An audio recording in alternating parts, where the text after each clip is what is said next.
عندما سافر الملك عبد العزيز رحمه الله إلى الحجاز قال رحمه الله: إني مسافر إلى مكة لا للتسلط عليها بل لرفع المظالم عنها. إني مسافر إلى مهبط الوحي لبسط أحكام الشريعة، ولن يكون في مكة بعد الآن سلطان لغير الشرع.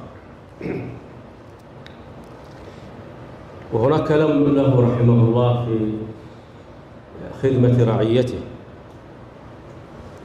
قال رحمه الله: إنني خادم في هذه البلاد العربية لنصرة الدين وخادم للرعية. إن الملك لله وحده وما نحن إلا خدم لرعايانا، فإذا لم ننصف ضعيفه ونأخذ على يد ظالمهم وننصح لهم ونسهر على مصالحهم فنكون قد خنا الأمانة المودعة إلينا. إننا لا تهمنا الأسماء والألقاب، وإنما يهمنا القيام بحق الواجب لكلمة التوحيد والنظر في الأمور التي توفر الراحة والاطمئنان لرعايانا.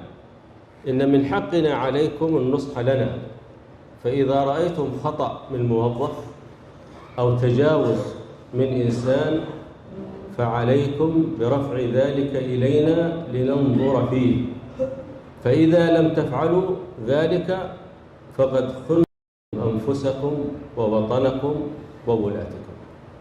هذه بعض الكلمات النيرة للمؤسس الملك عبد العزيز رحمه الله. وكما قلت سابقا صار أبناؤه البررة من بعده على هذا النهج